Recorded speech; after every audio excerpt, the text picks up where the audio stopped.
الحمد لله رب العالمين وأصلي وأسلم صلاة وتسليما يليقان بمقام أمير الأنبياء والمرسلين نبينا محمد صلى الله عليه وآله وصحبه وسلم.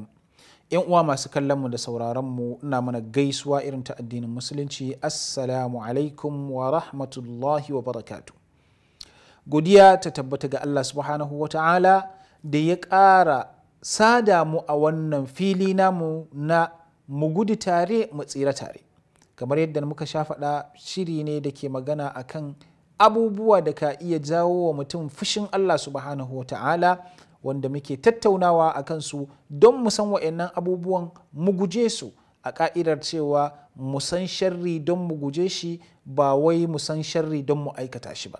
To yau ma insha Allahu muna tare da wani zunubi da ka iya jawo wa mutum fushin Allah subhanahu wa ta'ala, wanda wannan zunubin ya yi niyya kila ya jefa ma wanne, sai kuma wanda ya jefa ma din bai cancance shi ba, sai ya dawo kan shi. Menene wannan? Shine la'antar wanda bai cancanci ka la'ance shi ba. Haka kawai ba wannan aikin fari bale baki, ba laifin da aka maka, haka kawai ka lubi wani ka ce masa Allah ya tsine maka ko kuma Allah ya la'ance ka. To fa wannan ba karamar kalma ba ce, babbar kalma ce wacce ita shi'umcinta shine ba ta faduwa banza. Ba ta faduwa banza, dole sai ta hau kan wani, imma ya zanto ta hau kan wanda aka aika ta zuwa gare shi, ko kuma ta dawo kan wanda ya aika ta. Kenan la'ana ba karamar abu ce, ka la'anci mutum ba karamin abu bane, domin imma ya zanto ka la'ance shi, ya cancanci ka la'ance shi, to ta zauna a kan shi daidai.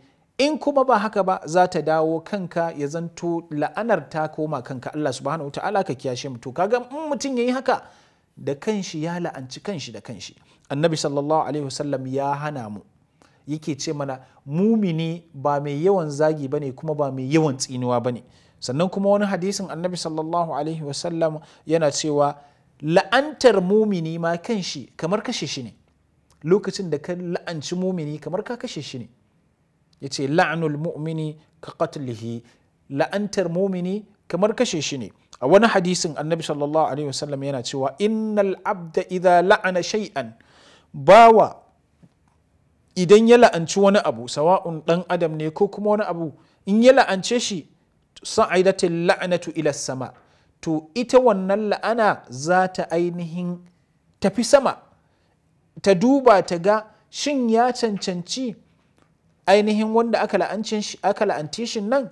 Tana zuwa sai ta samu ƙofofin sama an rufe mata su gaba ɗaya, sannan sai ta sake dawowa, summa ta'khudhu yaminan wa shimalan, yace sai ta bigi dama ta bigi hagu, tana neman wanda aka la'anta din nan shin ya cancanci a la'ance shi.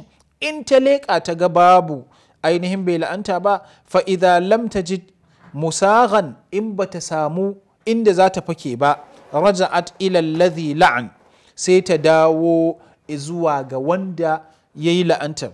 In kana ahlan lidhalik, in ya cancanci wanda aka la'ance shi, sai ta dawo kan shi. Ma'ana da farko in aka yi furta kalmar za ta haura sama, sai ta samu an rufe mata kofa, ta yi dama ta yi hagu, babu, ta samu inda za ta sauka ba, sai ta tafi kan wanda aka aika ta zuwa gare shi, ta kalla in ya cancanci la'antar, sai ta faɗi akan shi. In ko bai cancanta ba, wa illa, ya ce raja'at ila qa'iliha, sai ta dawo zuwa ga wanda ya yi ta, wanda ya furta ta.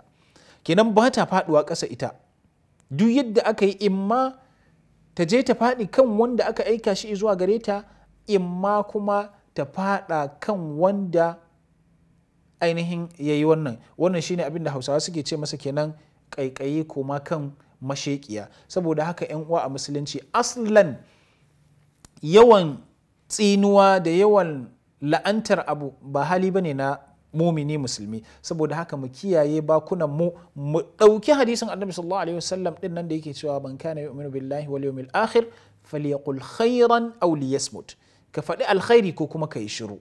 muna roƙon Allah subhanahu wata'ala ya ba mu ikon kame bakunan mu daga furta abubuwan da ka iya jawo mana ainihin fishin Allah subhanahu wata'ala, wanda hakan ka iya gadar mana da azabar Allah subhanahu wata'ala.